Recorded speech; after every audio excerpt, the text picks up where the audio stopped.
Warning, this video contains heavy spoilers.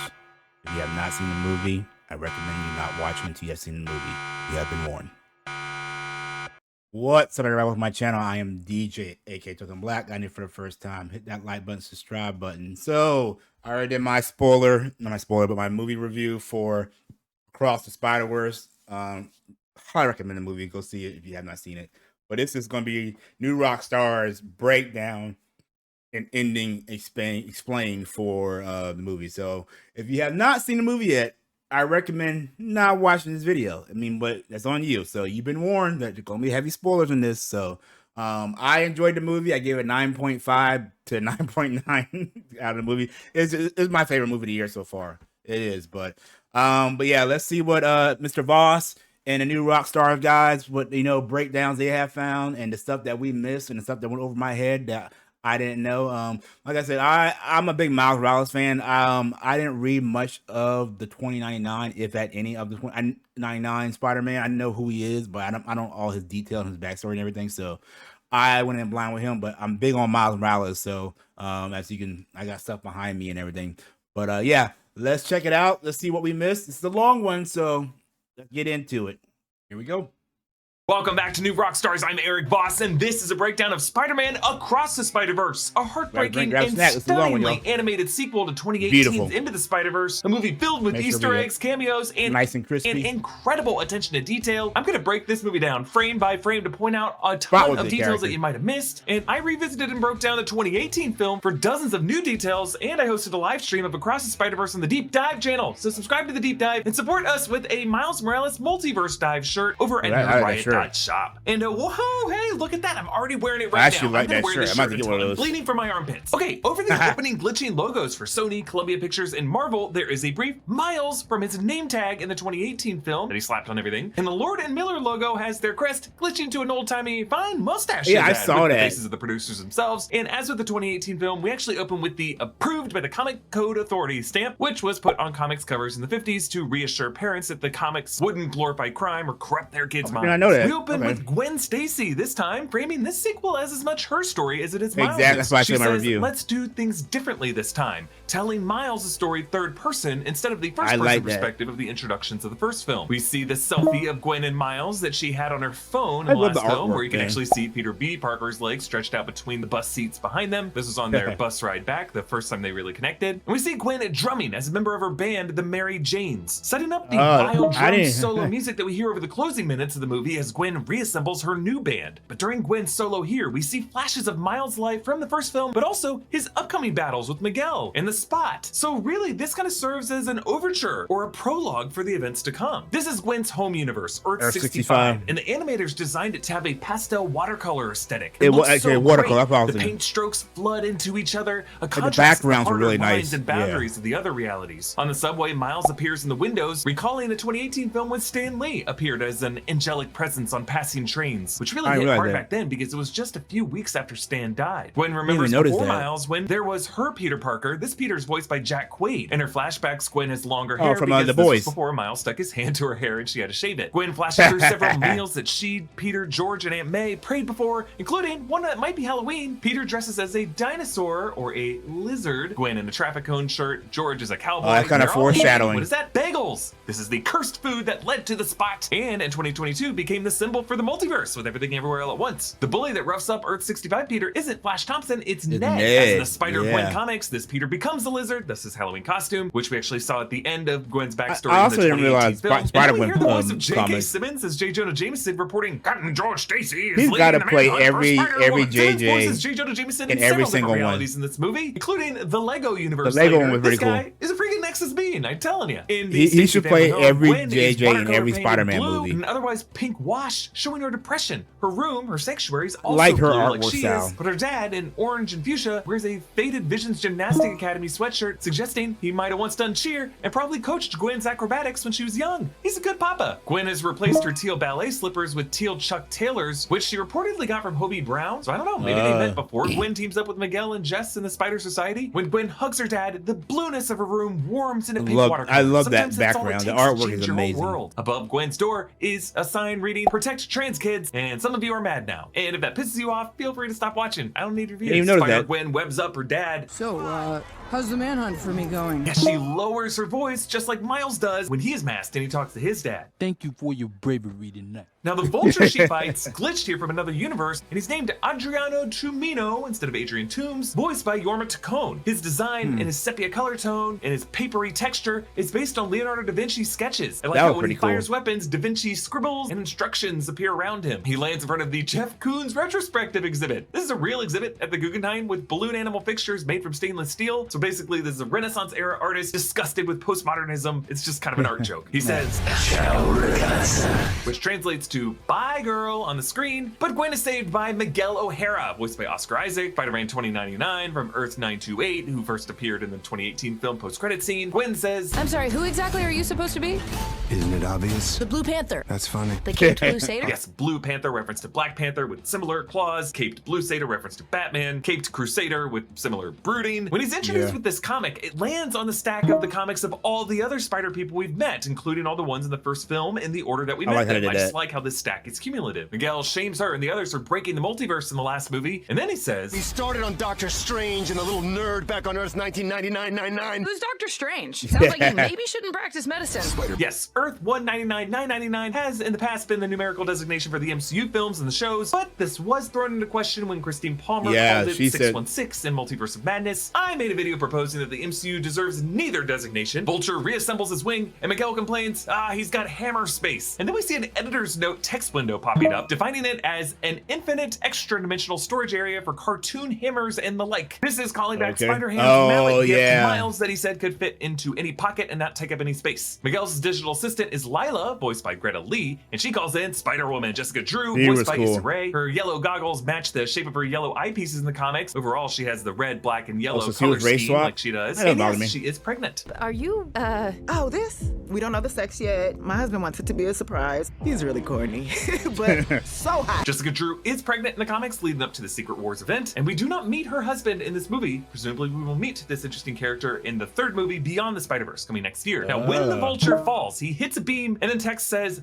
"I'm excited to be next year." Italian for forever. night. I think and March three of them next stop year. the helicopter from crashing over the bystanders, and one looks up at it and says, "Yeah, I think it's a Banksy." Which is I caught that joke. The same exact soundbite from the 2018 film, the vocal cameo by Post Malone. Yeah, I think it's a Banksy. So Captain Stacy holds his daughter at gunpoint. I need to watch unmasks herself, and the watercolor brushstrokes smear down behind them. Just a cool way of showing their whole world melting. Miguel and Jess invite Gwen out of pity to join the Spider Society, and they leave through these hexagonal portals, hexagons being a recurring shape in the MCU to show rifts through space and through dimensions. So on to Earth 1610, Brooklyn. There's a food cart for Mother Shuckers. I love it. We follow the Spot, voiced by Jason Schwartzman, as he robs the ATM of a bodega. As he passes the bodega register, it reads, "Game over!" So the Spot peels off one of his oozy ink dots to try to open a portal into this ATM, but he fails. At one point, he runs his own hand to the side and he hurts his knuckles. But when he finally reaches in, notice how the $100 bill has a different face than Benjamin Franklin? Thought this might be director Joaquin Dos Santos, I'm not exactly sure. And in addition to calling it an ATM machine, the Spot says PIN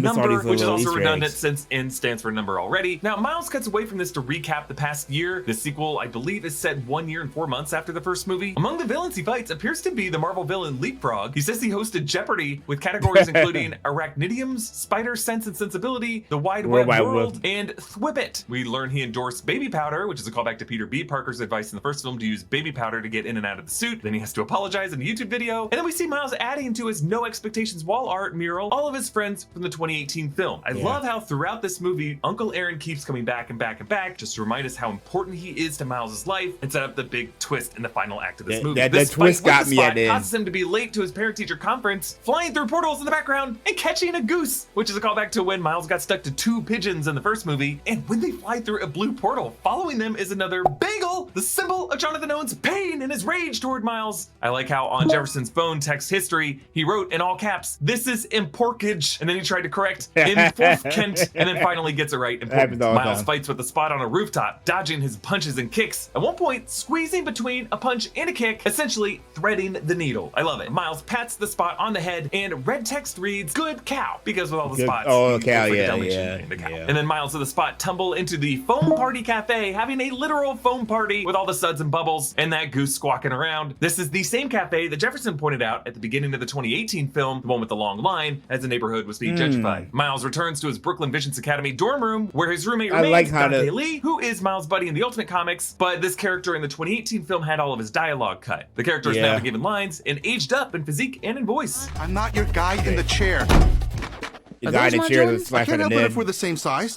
Guy in the chair, a reference to Ned Leeds, Jacob Batalon's character in the MCU, being Tom Holland, Peter Parker's guy in the chair in Spider-Man Homecoming, and the character of Ned in the MCU was really just based off of Genki Lee from the Ultimate Comics. Now, Genki Lee is voiced in this movie by Peter Sohn, director of Pixar's Elemental, and is also the voice of Socks in Pixar's Lightyear, since one of the co-directors of this movie is Kent Powers, director of Pixar's Soul. I like how they just keep it in the family, even though Peter Sohn's Elemental is going to be in direct competition with Across the Spider-Verse in the month of June at the box office. At the end of the day, all these animators just love and respect each other. I love it. So Miles finally arrives at the parent-teacher conference where his teacher is voiced by Rachel Dratch. Miles's grades are pretty good. Looks just like her. A in AP Physics. That's my little man. And a B in You got a BLM Spanish. sticker on there? Okay. Miles. Are you trying to Mira, kill eso your es mother? imposible. I love how Jefferson tries to place that cat-themed desk ornament back together, but he fails. I will say, like, you know, the thing that Gwen had on her wall, and then it was about protect trans kids, and then the BML sticker.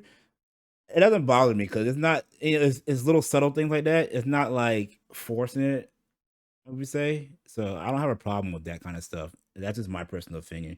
If you do, that's on you. I mean, it is what it is, but that is not like trying to shove it down your throat. It's just a little, you know, nod to supporting whatever, you know, group you believe into. So I want to put that little note out there. The teacher's eyes just dart over, but she just keeps talking anyway. It's kind of like in Iron Man 2 when Tony Stark obsesses over that thing on his desk. We learn that Miles is excelling at AP Physics because, like the MCU Peter Parker, it just helps any Spider-Man to know physics and trajectories and motion. But Miles B, in Spanish, is met with outrage from his Puerto Rican mother, and when she snaps, it forms a little Puerto Rican flag, like the sting of his mother's snap. That's pretty cool. Hits him with the full might of his Puerto Rican That's why I want to watch so the movie Miles again. leaves the guidance counselor's office to rejoin his fight with the Spot, which tumbles into Wilson Fisk's old Alchemex Collider site, the location of the showdown of the 2018 film, but it's now under construction with this canopy made of reflective panels, reminding me of the dome that was constructed over the Chernobyl site. Based on this "Pardon Our Mess" sign, it looks like Alchemex are the ones actually cleaning it up. Maybe they're continuing to have some nefarious plans here. Like, you would think the government would be like, you guys aren't allowed anywhere near this. So the Spot explains his backstory, and we see the Earth 42 spider that bit Miles, but in its Earth 42 reality, right before it left, it was going to bite alternate Miles. You can see his hair in braids. This is foreshadowing the Miles we see in the third act of the movie, the big twist, telling us that in that reality, it was not going to be a Peter Parker who got bit, it was going to be a Miles Morales. The Spot reveals that he was the one who got struck with that hilarious bagel action word. I love that they brought this guy back. So between Owen being the source of Spider 42 coming into 1610 and Miles being the source of the bagel incident, they really did create each other. The Spot trips and he kicks himself in the butt through a portal. It looks like one of the pieces from the debris from the hex tiles kind of looks like the rectangular USB drive from the first film. The trip mirrors Miles tripping on his shoelaces when he was running across the rooftop for his jump test. That is what broke the USB drive, and it kind of was the embarrassment early in his arc that motivated the rest of his story. So similarly for the Spot in this movie, his embarrassment here is really what unlocks the next stage of his hero's journey. He finds himself in this inky hole realm where all the dark matter has left his body, creating all these portals into the multiverse. The first he looks into is this classic animation universe from the 1940s with Ben Day dots. There's a woman in a black and white polka dot blouse who hits him with her purse, her blouse matching the pattern of his skin. On the cinema marquee is a movie titled The Tall Man, coming soon. Then he looks into the Lego universe, Lego one's calling funny. back Lord Miller's work on the Lego movies. We'll come back to this one. Then he drops by Chinatown of Earth 688 with Ms. Chen from Venom and Venom Let There Be Carnage. What do you want? I'm robbing you because I'm a bad guy. I love how unfazed Ms. Chen is. And the brand of gum he she stands had more Venom. closely is Brock's Venomint, a reference to Eddie Brock, Venom. And this establishes Sony's Venom movies as Universe 688 and their system of organizing this. Spot looks at his hands and says, "The power of the multiverse in the palm of my hand," a nod to Doc Ock's line in Spider-Man 2 in 2004. The power of the sun In the palm of my hand. Which he echoes in Spider-Man No Way Home. The power of the sun in the palm of my hand. Back in the Lego-verse, we see a text box, which is actually in the shape of a red Lego brick, labeling this cool. Earth 13122. This Peter Parker is voiced by Nick Novicki. There's a Lego J. Jonah Jameson in this Daily Bugle office, and they use J.K. Simmons' audio from the 2002 Sam Raimi film when he says, "Tomorrow morning, Spider-Man, page 1 with a decent picture this time." So back in 1610, Miles cannot thwip when he's carrying cake boxes, so he has to ride a crowded train. Kind of like Tobey Maguire Peter Parker trying to pizza time in Spider-Man 2 and having to take the elevator afterward. Miles has to hop off the track to quickly zap the villain, the Armadillo, and then Miles foils a thief stealing Nikes. He passes a bunch of gawkers, including this smiling dumbass with glasses. This is an aged-up version of that goofy student who smiles at Miles in the Visions Academy in the first film. Miles shows up late with the cakes to the rooftop party, having changed into his basketball jersey number 42, Miles' number. The cakes are now wrecked. His heartfelt messages spelling out just, proud. "I'm not," and then That was proud. funny. Jeff and Rio complain that Genki calls them by their first name, so later when Gwen does it, they really cringe. Miles refers to his friends Peter and Gwanda using Gwen's fake name. I think that she the gave him in girl the first from, film. Miles returns to his room where Orange boxing is the New gloves Black hang by the to door, play, again his reminding mom us of in his live boxing action. lessons with Uncle Aaron. There's also a Michelle Obama campaign sticker suggesting that in 1610 she was the Obama who held, or at least sought, public office. Whereas before it was Sunflower, the hot track of this sequel is Hummingbird by Metro Boomin and James Blake, which Miles chills out to here. Remember, the 2018 film ended with Miles listening to Post Malone's Sunflower as Gwen opened that portal over his bed and asked if he has a minute, and this scene picks up with a similar moment, just like that. But a year has passed since the events of the first film, and notice how throughout this movie, Miles has been aged up a bit. A longer face, he's a bit taller, and he has longer hair. Floating around his room is a bunch of trading cards with these red and white balls on them. These are for Teriyakimon, the 1610 version of Pokemon. And when they're sitting on the bed, floating past is a framed photo of Miles with his Uncle Aaron, his mentor figure, who was shot by Kingpin in the 2018 film. And on Miles' shelf is an RC Spider-Mobile, which 1610 Peter had a life-size version of in the 2018 film. And above that, the specific photo of Miles' dad Jefferson and his brother Aaron that Jefferson had as his phone background. And this exact photo was framed in how do you guys find that Aaron's little apartment. So this is details? probably Like, something I Miles didn't found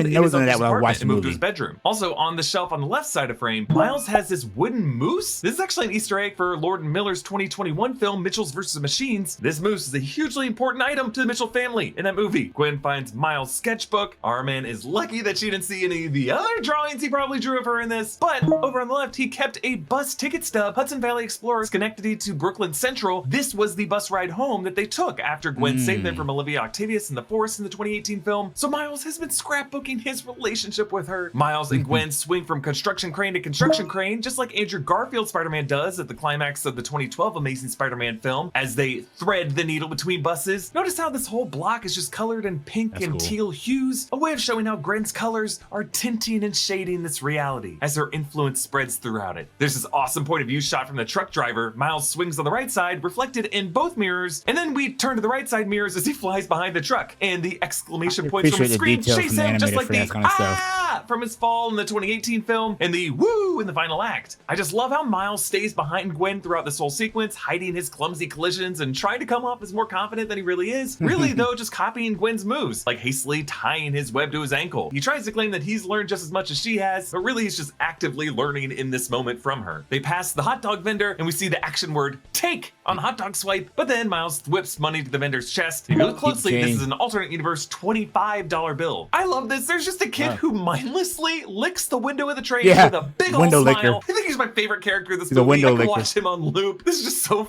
funny to me. Gwen plants a drone to spy on the Spot's apartment. Above it, I love this, is a billboard bagel again? with a bagel. All of the it, bagel. always, I didn't all know over the the bagel place. A connection to 1610 all this. version of the bagel-themed Everything Everywhere All at Once. This movie's animators clearly acknowledging the bagel parallel with Jonathan Owen. Miles and Gwen look out at the city, sitting upside down from the I love that whole building, sequence creating upside such down. a trippy but great visual. I love Gwen that says, visual. In every other universe, Gwen Stacy falls for Spider-Man.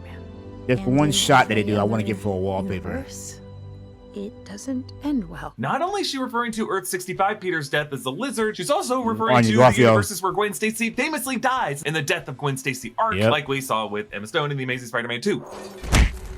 Back at the rooftop party, Miles and Gwen whip some food, and we see a can of grape drink, a nod to my favorite Dave Chappelle bit. A lot of black people don't have the privilege of knowing about grape juice because they have grape drink. It's not the same formula. After Miles' parents scare off Gwen, we get this heartfelt moment between Miles and his mother, Rio. The city they look out on has incomplete sketch lines in the distant background for the buildings, kind of in the haze of the city. It's just a really cool detail to suggest that the Manhattan skyline is a part of New York that Miles might not know as well, because really his home neighborhood is Brooklyn. Rio gives Miles the advice that he really needs for this whole film, saying that she hopes her son never lets any one of those big, fancy, important places he's going to be in tell him that he doesn't belong there. I think all of us can relate to feeling like an imposter or a mistake or told that we're not ready for the big leagues. And I think the third Spider-Verse movie will prove that Miles' anomalistic status is actually the rule all Spider people should live by. But it's just sad to think that this moment with Rio is the last time in this movie Miles will talk to his home reality mother. And his chat with Jeff earlier might be the last time he talks to his dad from any reality. Miles changes wardrobe as he descends a fire escape, unzipping his pants on the ground and seeing a dog walker and a dog, and then awkwardly re-zipping his pants back up. Okay, then to Owen's apartment. We see from photographs that he was once a long-haired and bearded colleague to Liv Octavius. His spider containers are labeled Earth 42. This was the spider that bit Miles, which is now deceased because Miles swatted and killed it. But there are other containers labeled 14512, that's Penny Parker's universe, 333, 90214, that is Spider-Man Noir's universe, and 19925. This is a universe supposedly written by a bot. Miles jumps in after Gwen into the portal tunnel and lands in Earth 50101, Mumbattan, a cross between Mumbai and Manhattan. From above, its geography looks like the island of Manhattan, but greener, and what we think are the rivers are actually just the city's lower levels. The artist designed Mumbattan to keep going down and down and down, a contrast to 1610 and New York, where the city just goes up and up and up. In Mumbattan, instead of the trains running on top of the tracks, the cars hang below from the rail above them. Throughout Mumbattan, you can see signs for Zomato, which is a restaurant group in India, and here we meet Pav. Privateer Prabhakar, Spider-Man India from Earth 50101, is voiced by Karen Sony, aka Dopinder from the Deadpool films. He spins his web shooter on a spindle like a yo-yo. It looks so cool. All the action words in 50101 are in Hindi. Like at one point we see whip in Hindi, and when Privateer hits the spot in the back of the head, it makes this Hindi word dadak, which translates to roughly bang or slam. And Privateer corrects Miles on the common chai tea mix-up. I love chai tea. What did you just say?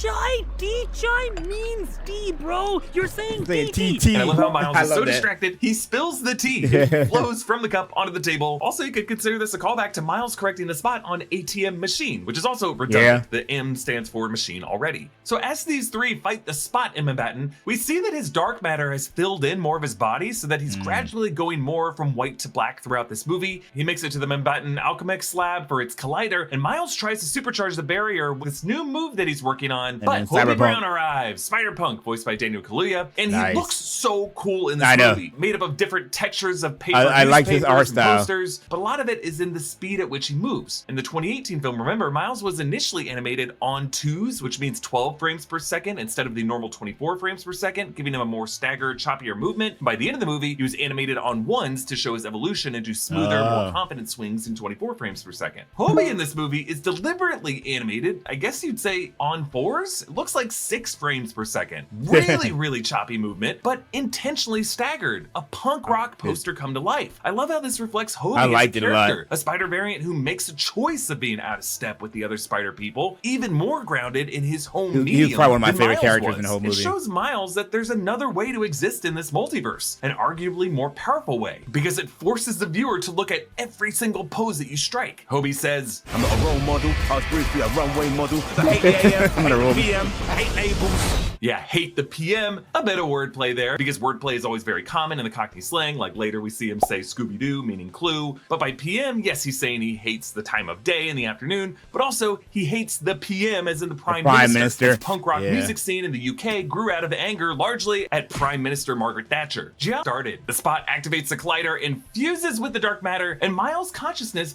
briefly overlaps with John Jones. He sees a black and white future of Bones' plans to absorb all of reality and cause the deaths of police captains, with Inspector Singh, Gayatri's father, and Miles' dad, Captain Morales, flickering back and forth as they rush to save a kid. So when Miles saves Singh, in his mind, he's saving his own dad, but both are considered canon events that Miguel O'Hara wants to play out. The Alchemex building collapses, raining rubble all over the city, and the four leap into action. Privateer sees Gayatri on a double-decker bus on the bridge, recalling MCU Peter Parker's girlfriend MJ in a double-decker bus on Tower Bridge in Spider-Man Far From Home in the MCU. Everyone ends up getting saved. It's an awesome scene, but Miles disrupting the canon event of Inspector Singh's death causes dark matter to consume the city. Jessica Drew arrives with the team to contain it. She takes the rest back to Nueva York, Earth 928, Spider Society HQ. And I just love the reveal that initially it's all upside down, with Miles and the rest on the bottom side of the elevator lift. It's an interesting directional inversion of that great moment in the 2018 film where Miles dives, but they invert the shot to make it look like a triumphant rise. Here it's the opposite. Miles is technically rising and going up the skyscraper, but because he's upside down, it feels like a descent into hell, because this is not a good place where Miles is going. But hey, we get to meet a ton of spider things. The animators say they created 280 spider people for this movie. We've already met a dozen or so, but the majority of ones in this HQ are really just non-specific variants of different shapes and suit designs. I'm just going to cover these specific references to ones known from the comics and other media. So as they arrive, we meet Malala Windsor, Spider UK from Earth 835. She's voiced by Sophia Barclay. She says, "Anyone spot the spot?" And Jess gets annoyed and asks if anyone else's jokes, and we see yellow text boxes showing everyone else's jokes. See spot one? X marks the weird looking bad guy. Did you say quip or thwip? We need to run a spot check. He could be in any hole in the world. Puns are my weak spot. He's probably hiding in some hole in the wall. Hey, way to put us on the spot. I didn't even notice all that, because it's happening so fast while you're watching. You can't read all that. And as the camera glides through the main hall of the HQ, we pass the black and yellow Spider Armor Mark II sitting on the left there. Then a steampunky looking one with these extra appendages. This is Maybelle Riley, Lady Spider from Earth 803. There's a traffic cop Spider-Man. And then there's a bombastic Bagman. We'll talk about him a little bit later. Then on the walkway, Miles passes the Spider Armor Mark III, and then they pass Peter Parked Car of Earth 53931, and then dropping into him, Spider Side of Earth 616. This is a thick boy clone of 616 Peter. Also, the Last Stand Peter Parker of Earth 312500. This is the Peter with a high collar jacket who gets killed in the Last Stand run and exists alongside Ezekiel Sims. Then Peter of Earth 13122. That's a Lego universe that we saw earlier. You can actually see the little Lego man sitting on top of the windshield there. And then Tarantula of Earth 1610A, 16A being a side universe to Miles' universe of 1610. Then they meet the moody and dramatic Ben Reilly, Spider-Man, aka the Scarlet Spider from Earth 94, voiced by Andy Samberg. It's mentioned here that he's a clone because yes, he is from the Clone Saga, and yes, he's got a lot of baggage. Then they meet the Web Slinger, a cowboy Spider-Man from Earth 31913, voiced by Taron Killam. And his so many Widow, variants. Also in a mask. Lila takes him on the tour of all the multiversal anomaly villains who My have been favorite part is captured. about to come She up. mentions several Doc Ox, a Mysterio, also a Mysterio, and then a video game guy section. In between them is the Insomniac Spider-Man of Earth 1048. That's the universe of the PS4 games. And he asks, "Are you talking to me?" And it's the voice of Yuri Lowenthal, who voices Peter in those Insomniac games. There's an interesting villain named Typeface who says, "Go to Helvetica." In the 2018 movie, they changed all the New York City public transit signs from the Helvetica typeface that it's in the real world to Arial, which Microsoft introduced in the early 90s as an alternative to Helvetica. So this might just be an inside joke with these animators. They might just really hate Helvetica and prefer Arial. I can tell you as someone who writes all my scripts in Arial for YouTube, Arial is much nicer because it takes up less space on the page. So that might be it. Then Lila mentions an interesting Craven, a boring Rhino, and then, oh my God, the a best Prowler, one. That's the best one right there.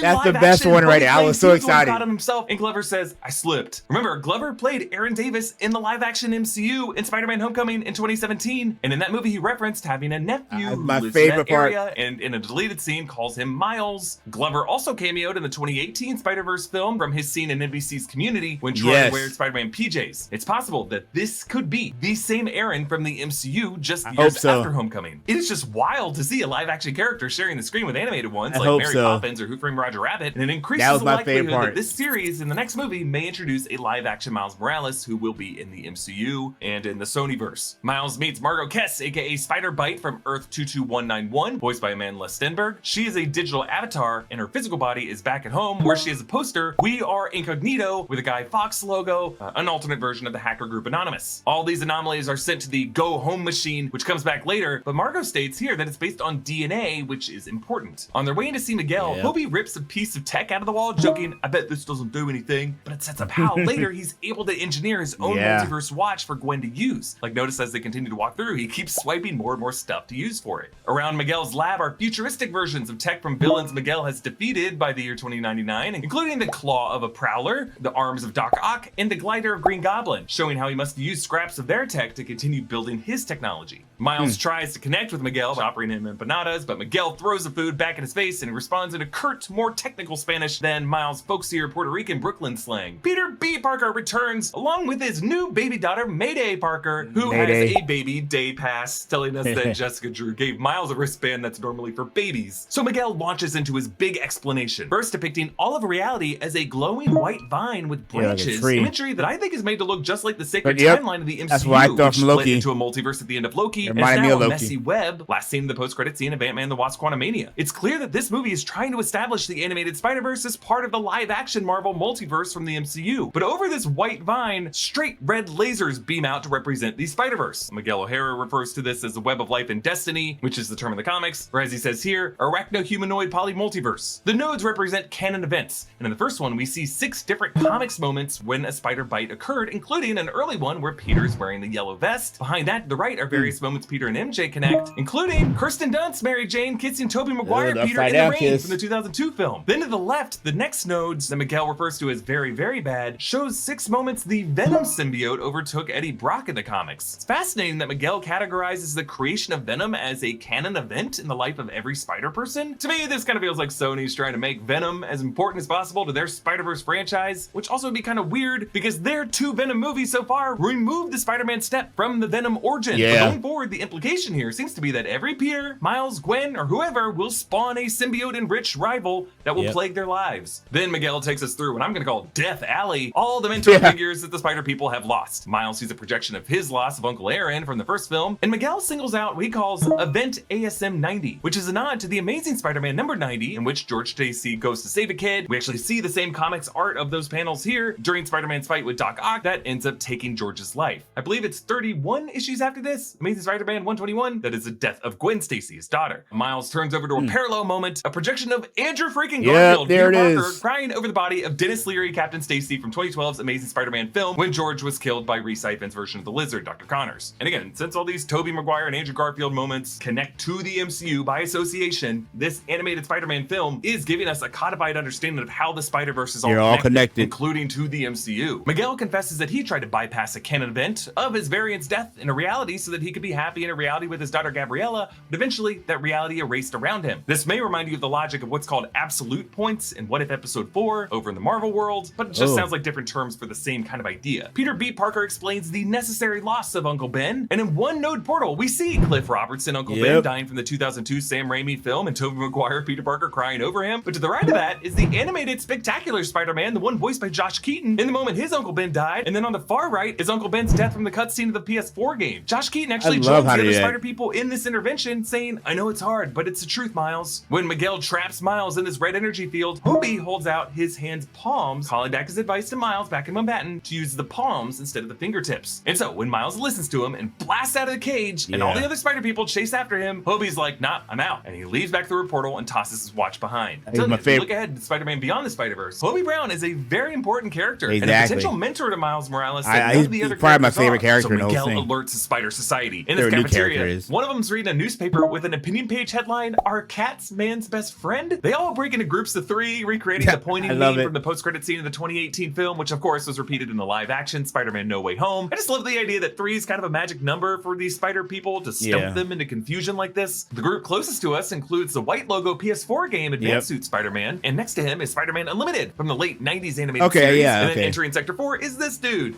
Do I have web on my face? What's the deal? This is Spider-Man 2211, aka Max Bourne from Earth 9500, an associate of Miguel O'Hara in the 90s comics. And Miles clings to his back, kind of like Aladdin does with that bodybuilder when he flees the guards in the chase sequence in that movie. He falls down and they're piling onto him like white blood cells. One of them definitely the gray armor, Spider Armor Mark 1. And then Spider Cat, who coughs up a web furball on his face. And notice how Spider Cat's gizmo is latched to its tail. Miles says, "This ain't any damn winner," which is a callback to Peter B. Parker when they meet the other 3 eccentric Spider people in the 2018 film.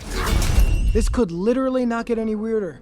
It can get weirder. And then there's Petarker, aka Spider Rex. When he whips, it's T-Whip. Miles gets hit by Chibi Spider-Man, the really small one, and then by Spider-Monkey. Then the web-slinger, Cowboy Spider-Man from the Wild West universe and the Ultimate Animated Series. He fires bullets from his revolver. Miles and web-slinger end up in a Clint Eastwood-style duel. The frame goes to a 2:9:3:1 aspect ratio like it does in Westerns, and Miles gets a quick draw with a thwip. And then we get this moment. And then I looked at my uncle and... let me guess. He died? Love that.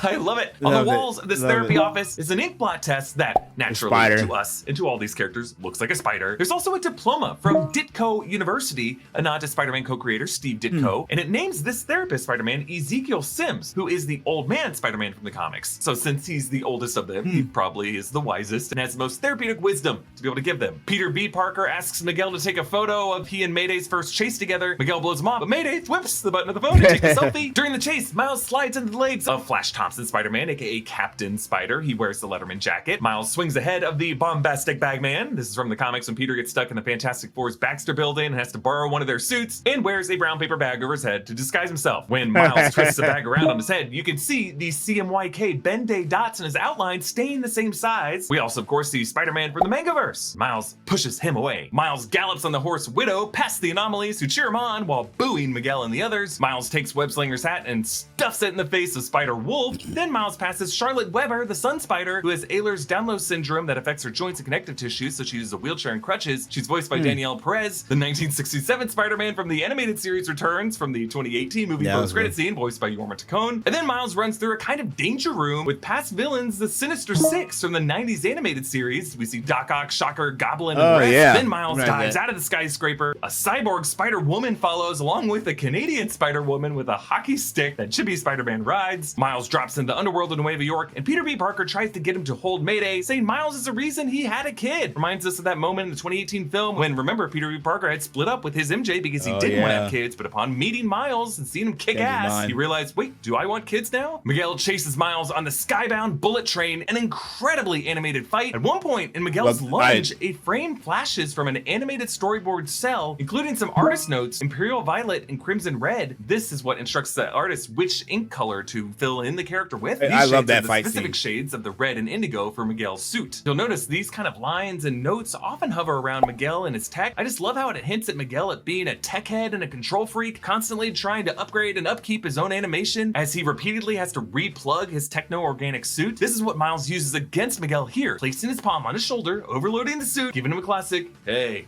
And then revealing he intentionally lured all the spider people high above the city so that he could just leap off the train back to the base. Peter B. Parker says, I did teach him that, so I feel like a pretty good mentor, referring to when Peter B. Parker in the 2018 film just jumped off the ledge and fell into the collider beam so that he could go home. Miles goes invisible and sneaks past Margot. He scans his DNA, and briefly you can see the scan reading Earth 42, since it reads the DNA of the spider that bit him. So the go home machine goes to work. It's a robot in the shape of a spider, wrapping Miles up in a web of lasers. Miguel tries to pry in, but when given the option to reboot the system, Margot decides at the last second to just let Miles go home. So Miles tumbles into this red and green Brooklyn where it rains. It's a color scheme that we haven't seen before, so it kind of hits us as really eerie and off, but it bears a similar palette to the 1610 universe that Miguel, Ben Riley, and Jess go to, making this a really effective visual fake out. Back in 616B, Peter and MJ put Mayday to bed, and MJ says there's no playbook on being a parent, you just have to make adjustments at halftime. Which feels like a meta nod to this story's two-part structure. Across the Spider-Verse ends at halftime, Beyond the Spider-Verse being the second half, where Peter and Gwen now have to make adjustments and put some new players on the field. Captain Stacy tells his daughter Gwen that he's quitting being a cop, and he gives her the gadget that Hobie built using tech stolen from Miguel. On the screen it reads Project Bootleg, and for the strap he used a Union Jack pattern band. So Miles swings through Times Square where all of his villains past and present are haunting him. We see the giant hands of the Spot reaching out to him, but in Times Square if you look closely you see W and W's instead of M&M's, and Soca Coca, which is a giveaway that this is not 1610, because remember in his universe it's Coca Soda instead of Coca-Cola. Ben Riley camps out outside Miles' room in 1610, but Gwen takes them out, and this is right as we see Miles arriving home, so we naturally just assume it's the same universe. I love when movies do this. Like my favorite example is Silence of the Lambs, when you think Clarice Starling and the rest of the FBI are at the same house, but then you realize the raid is happening at the wrong place, and Clarice is at Buffalo Bill's house by herself. This also happens in the Fellowship of the Ring, when you think the ring wraiths are about to stab the hobbits in their beds, but they're actually across the street. It always works on me, and the way they tease this out is so well done. Rio asks Miles why he changed his hair. She doesn't remember giving him any advice. Miles, though, has a speed bag by his door now, as in Earth 42, Miles will be more of an aggressive fighter. Also, Earth 42, Miles' room has less toys and posters and more stuff in milk crates. Around the house, there aren't really that many photos of Jeff Morales, just the mother and the son, because it would have been too painful to have too many photos of him around. I think I started realizing as Spider-Man, but Rio doesn't know who it is. And for a second, we're just like, oh, she's just a mom who doesn't really get it. But no, there is no Spider-Man in this universe. Miles demonstrates this just sad little whip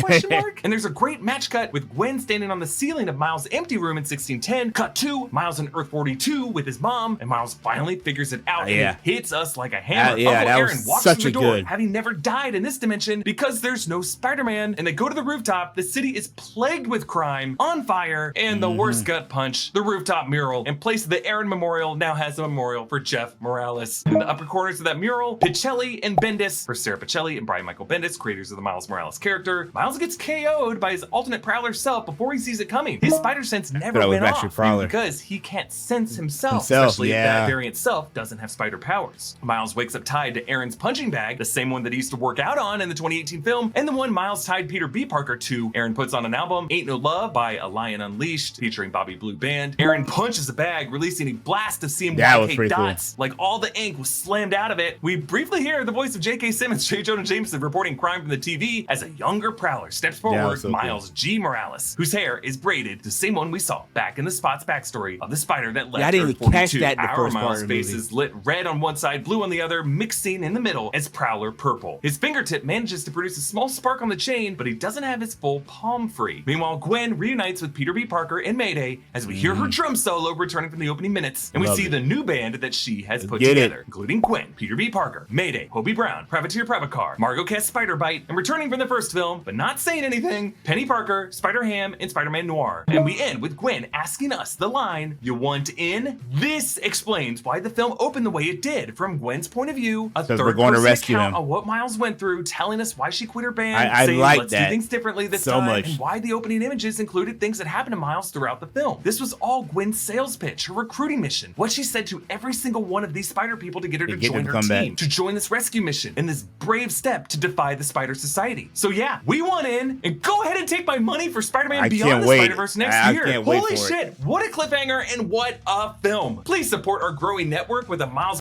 Oh man, another good breakdown from Mr. Ari Voss. Yeah, so I like these breakdowns because like when I watched it yesterday, I was just so like focused on the movie and just trying to figure out the story and whatever.